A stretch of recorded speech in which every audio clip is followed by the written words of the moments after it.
오소서 성령님. 갈수록 분위기가 너무 좋아서 저는 너무너무 기쁩니다. 예, 다른 게 아니고 우리 주일학교 아이가 지난주에 나갔던 방송을 봤는데 너무 약하다고 하더라고요. 그래서 이 텀블러 자랑을 또 하겠습니다. 세상에는 두 종류의 신부님이 있습니다. 우리 주일학교 아이한테 신부님 이렇게 하트에 꽃무늬를 붙인 스티커를 받은 이 텀블러를 받은 신부님과 그렇지 못한 신부님. 여러분들의 본당 신부님은 전자입니까? 후자입니까? 저는 전자입니다. 예, 여러분들 한 주간 동안 잘 지내셨죠? 네. 지난주에 제가 성호경을 좀 우리가 힘들 때마다 이렇게 그어보는 한 주간을 가졌으면 좋겠습니다. 이렇게 숙제를 드렸었는데 잘 실천하셨나요? 네, 좋습니다. 이번 시간에는 성호경이 어떤 힘을 갖고 있는지, 그리고 보통 우리가 성호경은 언제 긋죠? 1번 잠잘 때, 2번 기도할 때. 네, 둘 다네요. 미안합니다. 예를 잘못 들었네요. 보통은 우리가 하느님을 만나고 싶을 때 제일 먼저 하는 행동이 성호경이죠. 내 몸에 십자가를 새기는 행동이죠.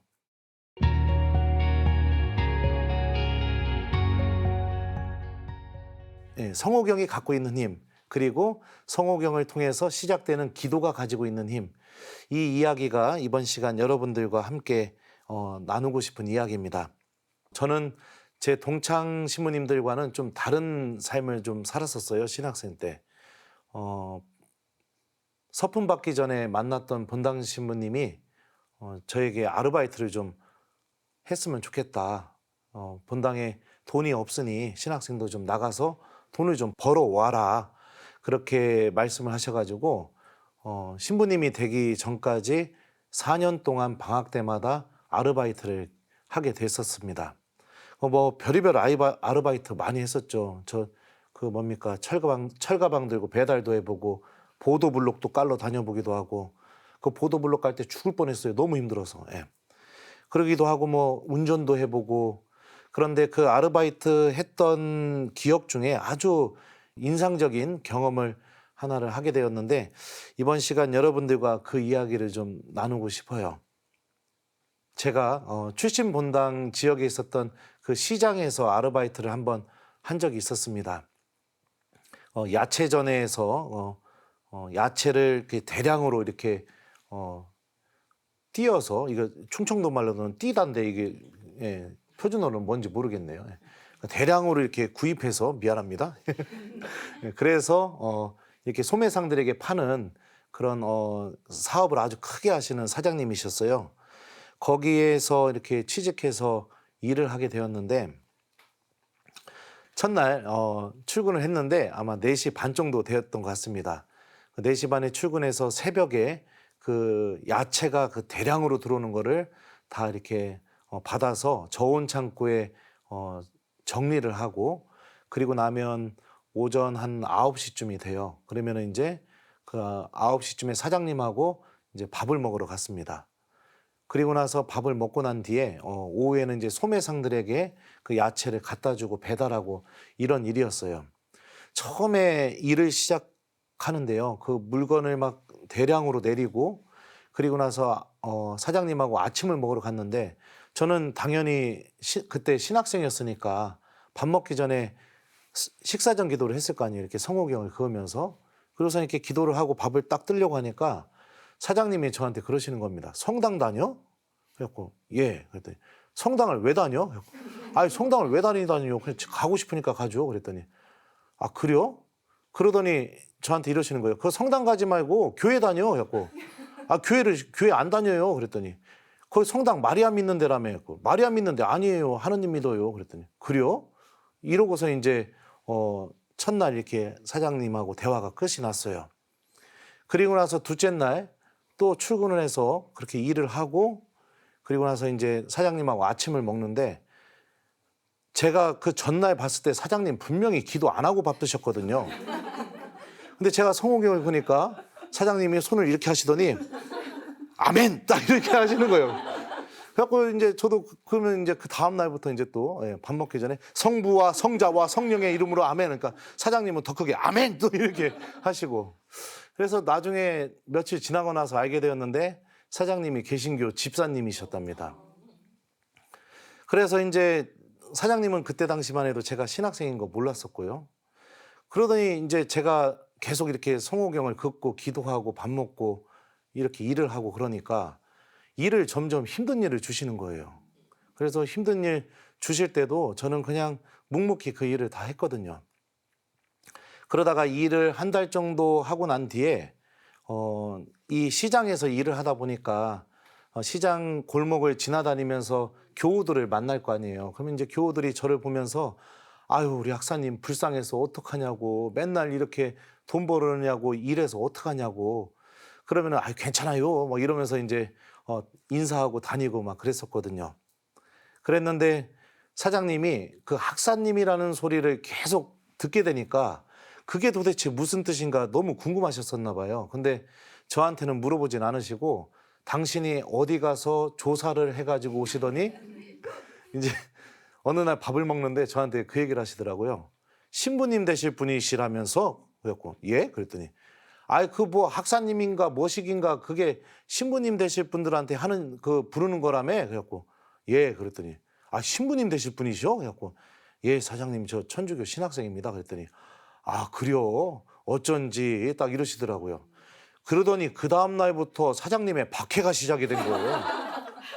아 막 일을 너무 힘든 일을 주시는 거예요. 예를 들면은 부엌칼 한 자루랑 트로키 주고선 당신이 어디 밭을 샀으니 거기 가서 배추를 다 가지고 오너라. 그러면은 그 밭에 가가지고선 혼자 그 땡볕에 배추 밑둥 발로 이렇게 밀어가지고 부엌칼로 툭툭툭툭 잘라서 저기 뭡니까 트럭에다가 배추 실어가지고 그 금을 던져서 이렇게 혼자 묶어가지고 오고 이런 거. 그다음에 또 양파가 이 큰 게 한 망에 아마 20kg인가 25kg일 거예요. 제가 지금 시간이 오래 지나 정확히 기억 못하지만 그게 양파가 2,000망이 들어온다고 저온 창고 가서 그 양파를 내리라고 그러시는 거예요. 근데 그때 갔던 사람이 저랑 같이 일했던 아저씨 한 분이랑 둘이서 양파 2,000망을 5톤 트럭에 실려오는 걸 아침부터 저녁까지 막 내리게 만들고 그러니까 별의별 어려운 일들을 막 시키는 겁니다. 저는 그때마다 어떻게 했냐면 성호경 긋고 그리고 하느님한테 기도하고 그리고 일이 힘들면은 그 성가 부르면서요. 그 예를 들면은 장하다 순교자 주님의 용사여 뭐 이러면서 예. 그러면 이제 사장님이 그 성가 부르는 것도 들으시고 막 그러셨죠. 그리고 나서 이제 일을 다 마치고 나서 한 2달 넘게 그곳에서 일을 하고 이제 신학교 들어가게 되는 날이었는데 사장님이 이제 그때는 방긋 웃으시면서 저한테 이제 봉투를 주셨어요. 이거는 우리 제덕이 2달 동안 열심히 일한 보수하면서 이렇게 두툼한 이 월급 봉투를 주시더라고요. 그래서 감사합니다 사장님 하고 이렇게 받으니까 그 사장님이 또 웃으시면서 또 다른 봉투를 하나 또 주시는 거예요. 그래서 이건 뭐예요 사장님? 그랬더니 그 공부하는데 책 사보라고 내가 조금 더 넣었어. 그러면서 그 봉투를 주시면서 어쩐지 다르더구만. 내가 젊은 사람들 불러서 일 많이 시켜봤는데 요즘 젊은 사람들은 조금만 힘들면은 그냥 일 안 하겠다고 하고 그냥 그만두는데 역시 신부님 되실 분은 다르구만. 그러면서 저한테 하시는 말씀이 다음 방학 때도 와서 일 좀 해주셔. 그러시는 거예요. 그래서 제가 사장님한테 사장님 죽어도 안 옵니다. 네, 그렇게 말하고서 이렇게 사장님하고 기쁘게 인사하고 그리고 헤어졌었습니다.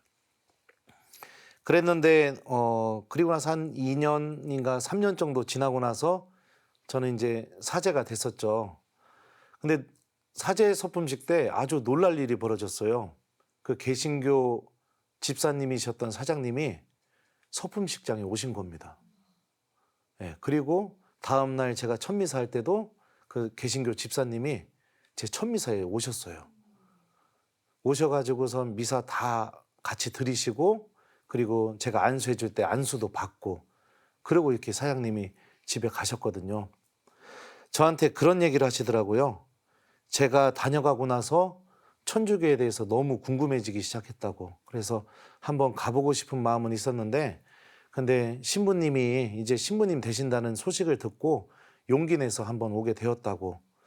예, 그런 체험을 했던 적이 있습니다. 제가 했던 것은 성호경 한 번 그었던 것뿐인데, 그죠? 그리고 또 제가 했던 것은 성호경 긋고 하나님께 도움 청하는 기도 한 번 했던 것뿐인데, 그런데 하나님은 그런 저를 통해서 개신교 집사님의 마음의 문을 또 두드리셨고, 그래서 결국에는 미사에까지 이렇게 오게 만드는 그런 놀라운 힘을 보여주셨죠. 이게 여러분들 십자성호 안에 담겨져 있는 은총입니다. 이게 아무것도 아닐지 모르겠지만 우리가 성호경을 긋는 순간 우리 몸에 십자가가 새겨지게 되고요. 그리고 지난 시간에 말씀드렸던 그 십자가를 통해서 드러나는 그 하느님의 모든 사랑과 은총이 우리 안에서 시작되는 것입니다. 그러니까 여러분들 힘들고 어려울 때 그냥 기도도 안 하고 하느님도 기억 안 하고 그러시면 안 되는 거예요. 제일 중요한 게 뭐냐? 그럴 때일수록, 정말 힘들고 어려울 때일수록 내 몸에 십자가를 긋는 이 십자성호를 여러분들도 사랑해 보셨으면 좋겠어요. 요한복음에 보면 이런 말씀이 있습니다. 내가 진실로 진실로 너희에게 말한다. 너희는 하늘이 열리고 하느님의 천사들이 사람의 아들 위에서 오르내리는 것을 보게 될 것이다. 예수님 위에서 하늘이 열리게 되고 예수님을 통해서 하느님의 천사들이 오르내리게 된다고 예수님께서 나타나엘에게 하셨던 말씀인데요. 우리가 십자성호를 긋게 되게 되면 우리 몸에 십자가가 새겨지게 되고, 그러면 그 새겨진 십자가에는 누가 계실까요? 1번 김재덕 신부님, 2번 제가 만났던 개신교 사장님, 3번 예수님. 몇 번일까요? 3번. 네, 그렇죠. 우리가 십자성호를 긋게 되면 그 우리 몸에 십자가가 그어지게 되고 거기에 예수님이 계시게 되게 되죠. 그 순간 하늘이 열리게 되고 내가 구원받는 데 필요한 모든 은총들이 하늘 위에서 내려오게 된다. 그리고 천사들이 예수님 위로 오르락 내리락 하는 것처럼 하느님께서 내가 십자가를 긋는 그 나의 믿음을 통해서 당신의 모든 구원의 은총을 내려주신다. 저는 그렇게 믿습니다. 우리가 이런 믿음으로 십자성호를 긋게 되면 정말로 하느님을 통해서 이 십자가를 통해서 우리에게 필요한 모든 은총의 힘을 분명히 얻을 수 있을 겁니다. 그리고 또 여러분들과 나누고 싶은 이야기는 이 십자성호를 긋고 난 뒤에 이어지는 기도가 얼마나 큰 힘을 갖고 있는지, 그거에 대해서도 함께 이야기를 나누고 싶어요. 제가 로마에서 유학할 때였습니다. 주교님이 한번 허락해 주셔서 방학을 한국에서 이렇게 한번 보내러 한국을 다녀왔던 적이 있었어요. 그래서 방학 생활을 한국에서 다 즐겁게 마치고 돌아가는데 돌아가는 비행기 안에서 비행기를 타고 한참 가고 있는데 갑자기 승무원 자매님 한 분이 저에게 오시더니 이게 물어보시는 거예요, 저한테. 혹시 신부님이세요? 그러시는 거예요. 제가 그때 사복 입고 있었거든요. 그래서 예? 그랬더니 신부님 아니세요? 이렇게 물어보셔요. 그래갖고 제가 예, 맞는데요. 그랬더니 신부님, 저도 천주교 신자예요. 이렇게 인사하고선 이제 가시더라고요. 그래서 그러시구나. 그러고선 저는 이제 머릿속으로 내가 사제인 걸 어떻게 아셨지? 그 생각을 계속 하고 있었거든요. 그리고 나서 조금 지나니까 이제 그 자매님이 온갖 맛있는 것을 저만 계속 갖다 주는 겁니다. 그래서 이거 먹어도 돼요? 했더니 신부님 드세요. 뭐 이러면서 예. 그래갖고 또 맛있는 것도 먹고, 그리고 좀 지나니까 그 자매님이 저에게 면담을 좀 하고 싶다고, 그래서 그렇게 하셔서 비행기에서 또 본의 아니게 면담을 하게 됐어요. 그래서 얘기를 들어보게 되니 비행 시간이 계속 이게 규칙적으로 있는 게 아니기 때문에 자꾸 주일날 비행을 하게 되게 되고, 그러므로 인해서 미사에 빠지게 됐고, 그러다 보니까 그럴 때 이제 또 처음에는 대송도 하고 그랬는데 그게 자꾸 길어지다 보니까 어느 순간부터 이렇게 냉담하게 됐다. 그 얘기를 이렇게 하시더라고요. 그래서 저도 자매님, 그래도 하느님 자매님 절대로 포기하지 않는다고, 그러니까 다시 신앙을 되찾았으면 좋겠습니다. 이렇게 말씀을 드렸거든요. 드리고 나니까 이제 그 자매님이 그 얘기를 하시는 거예요. 로마에 도착하게 되면 한 3일 정도 쉬었다가 다시 한국으로 돌아가는 비행기를 타게 되는데 그 사이에 저한테 고해성사를 좀 보러 와도 되겠냐고 이렇게 물어보셔서 아, 그럼요, 자매님. 언제든지 오셔도 된다고 하면서 제 로마 휴대폰 전화번호랑 주소를 이렇게 적어드렸어요. 그리고 나서 이제 비행기에서 내리면서 반갑게 인사하고 헤어졌는데 그 자매님이 진짜로 오신 거예요. 제가 사는 기숙사로. 오셔가지고 그 자매님 이제 고해성사도 주고 또 기숙사에서 손님 왔다고 이렇게 신청하면 밥도 이렇게 대접해 드릴 수 있거든요. 그래서 이제 그 자매님 밥도 대접해 드리고. 근데 또 비행기 승무원이시니까 굉장히 아름다우시잖아요. 그러니까 기숙사 신부들이 막 난리가 난 거예요, 막. 예. 그 자매님한테 말 걸려고. 하여튼 네, 그랬습니다. 그래가지고 그리고 또 이제 베드로 대성당이 제 기숙사에서 굉장히 가까웠거든요. 거기 같이 순례하면서 그 자매님하고 이야기도 나누고 그리고서 이제 인사를 나눴어요. 나누면서 제가 한번 물어봤거든요. 자매님, 근데 저 신부님인 거 어떻게 하셨어요? 저 그때 사복 입고 있었잖아요. 그랬더니 그 자매님이 그 얘기를 하시더라고요. 신부님, 보통 형제님들은 비행기 타면 기도 안 해요. 근데 비행기에서 그렇게 기도를 많이 하시는 걸 봤을 때 저분은 아마도 신부님이겠구나 그런 생각이 들어서 제가 여쭤본 거였어요. 그렇게 말씀을 하시더라고요. 근데 제가 비행기에서 기도를 그렇게 많이 한 것도 아니었거든요. 사제로서 해야 할 성무일도 그리고 이제 성모님께 묵주기도 5단 바친 거 이게 전부였는데 근데 제가 그 기도하는 모습 그 모습을 통해서 하느님께서는 그 당신에게 멀어져 있었던 그 길 잃은 양 한 마리의 마음의 문을 두드리시고 결국에는 다시 고해성사 보고 신앙을 되찾게 하게 되는 그 은총을 이렇게 베풀어 주셨죠. 이게 바로 성호경을 통해서 우리가 기도하게 될 때 벌어지게 되는 놀라운 힘입니다. 소돔 땅을 두고요. 아브라함과 하느님께서 이렇게 대화하신 장면 여러분들 기억나시죠? 네, 그죠? 거기서 보면은 소돔 땅을 하느님께서 벌하시겠다고 아브라함에게 말씀하시자 아브라함이 이렇게 말합니다.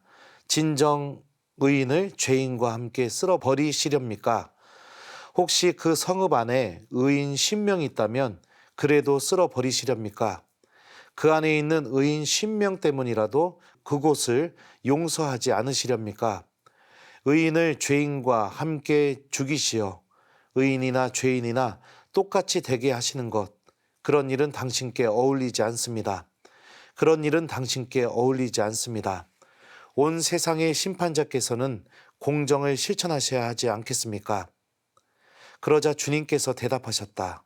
소돔 성읍 안에 내가 의인 10명을 찾을 수만 있다면 그들을 보아서 그곳 전체를 용서해 주겠다. 아브라함이 다시 말씀드렸다. 저는 비록 먼지와 재에 지나지 않는 몸이지만 주님께 감히 아뢰입니다. 혹시 의인 10명에서 5이 모자란다면 그 5명 때문에 온 성읍을 파멸시키시렵니까? 그러자 그분께서 대답하셨다. 내가 그곳에서 45명을 찾을 수만 있다면 파멸시키지 않겠다. 아브라함이 또다시 그분께 아뢰었다. 혹시 그곳에서 40명을 찾을 수 있다면 그러자 그분께서 대답하셨다. 그 40명을 보아서 내가 그 일을 실행하지 않겠다. 예, 이 아브라함과 하느님의 대화는 결국에는 50명으로부터 시작해서 10명까지 내려가게 됩니다. 하느님께서 의인 10명만이라도 있다면 그 10명을 보아서라도 그 악인들을 파멸시키지 않겠다고 아브라함에게 말씀하시죠. 바로 저는 이 말씀이 우리가 왜 성호경을 긋고 기도해야 되는지 그 이유를 알려준다고 생각합니다. 우리가 성호경을 긋고 기도하게 될 때 우리는 어떤 사람이 되느냐? 바로 하느님이 누군가를 용서해 줄 수 있는 의인이 되는 겁니다. 우리가 성호경을 긋고 기도하게 될 때 하느님께서는 우리들의 기도를 보시면서 어둠 속에 있는 사람들, 또 넘어진 사람들, 하느님을 잃어버린 사람들에게 가장 필요한 은총을 베풀어 주시는 분이시죠. 이게 바로 여러분들 우리가 기도해야 되는 이유이고 기도의 가치인 것입니다. 그러니까 여러분들 한번 생각해 보세요. 내가 집에 앉아서 아무도 보진 않지만 조용히 십자성호 긋고 기도한다. 그 순간 어떤 일이 벌어지겠습니까? 하느님께서는 나의 그 기도를 보시면서 믿음을 잃어버린 내 가족들에게, 그리고 또 누군가 죄를 저지르고 있는 누군가에게 가장 그 사람이 구원받는데 가장 필요한 은총을 분명히 주신다는 것이죠. 우리가 이것을 믿고 기도하는 자세가 필요한 겁니다. 그러면은 왜 기도해야 되는지 그 이유도 찾을 수가 있는 거죠. 중풍병자 이야기 기억나시나요? 네 사람이 들것에 들어서 중풍병자를 예수님께 데려갑니다. 그러자 마태복음은요, 그 모습을 다음과 같이 전해주고 있어요. 그런데 사람들이 어떤 중풍병자를 평상에 뉘어 그분께 데려왔다. 예수님께서 그들의 믿음을 보시고 중풍병자에게 말씀하셨다. 얘야, 용기를 내어라. 너는 죄를 용서받았다. 자, 방금 들은 이 말씀에서도 여러분들 보시면 예수님께서 중풍병자의 믿음을 보시고 중풍병자의 죄를 용서해 주신 것이 아니죠. 중풍병자를 예수님께로 데려간 사람들의 믿음을 보시고 중풍병자의 죄를 용서해 주셨죠. 저는 우리들이 기도할 때 이런 이 놀라운 신비가 우리들의 기도를 통해서 이루어진다고 믿고 있어요. 파티마 성모님 발연 메시지도 보면은요, 이와 같은 똑같은 메시지를 우리에게 전해주고 있습니다. 죄인들을 위해 너희 자신을 희생으로 바쳐라. 그리고 자주 특히 어떤 희생을 바칠 때마다 이 기도를 바치도록 해라. 오 예수님, 이 선물 드림은 당신을 사랑하기 위함이며 티 없으신 성모님의 마음을 상해드린 보속이며 죄인의 회개를 위함이나이다. 파티마 성모님의 그 발연 세 번째 메시지인데요. 여기서도 보면은 우리가 기도하는 이유가 뭐냐면 죄인들의 회개를 위해서, 그리고 또 악인들의 그 돌아옴을 위해서 우리가 기도해야 된다라는 것을 우리에게 알려주고 있죠. 가족들 중에 누군가 냉담하고 있다면 여러분들 성당 가라고 말하는 것, 그 말보다 더 효과적인 것은 그 가족들이 보는 앞에서 여러분들이 십자고상 앞에 앉아 촛불을 켜고 성호경을 긋고 기도하는 모습입니다. 그 모습을 통해 하느님께서는 분명히 그 믿음을 잃어버린 여러분들의 가족의 문을 두드리기 시작할 겁니다. 마치 제가 비행기 안에서 기도했던 그 모습이 그 승무원 자매님의 마음의 문을 두드렸던 것처럼요. 하느님께서는 여러분이 십자성호를 긋고 기도하는 모습을 통해서 당신을 떠난 길 잃은 양들의 마음을 두드리시면서 분명히 그들을 당신께로 데려오실 것입니다. 그리고 여러분이 성호경을 긋고 기도할 때마다 죄인들을 향한 자비와 용서를 반드시 베풀어 주실 겁니다.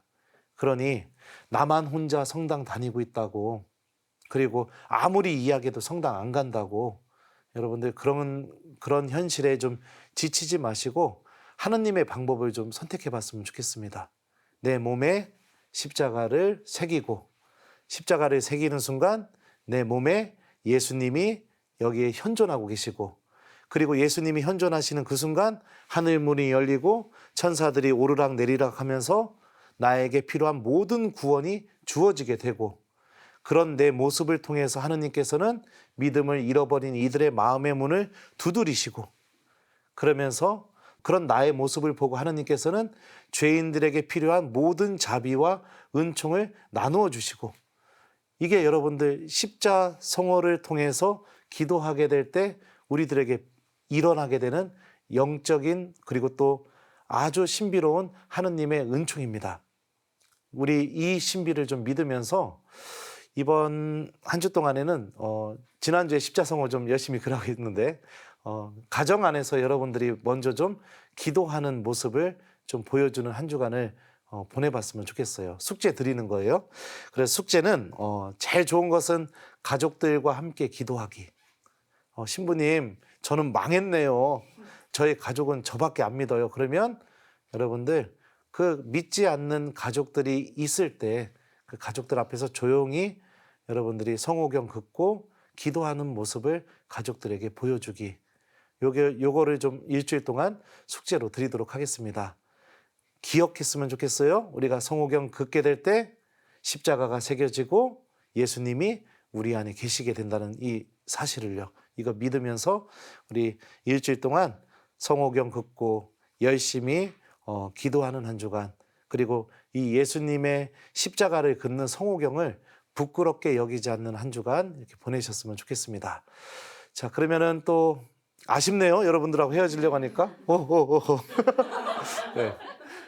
그러면 또 다음 주에 여러분들 또 기쁜 마음과 함께 또 우리 이 강의가 내 안에 머물러라 하잖아요. 예수님 안에 머물기 위한 도움을 드리는 강의니까 여러분들 예수님 안에 기쁘게 머물면서 또 다음 주에 또 기쁜 마음으로 만났으면 좋겠습니다. 지금까지 부족한 강의 들어주셔서 진심으로 감사합니다. 고맙습니다.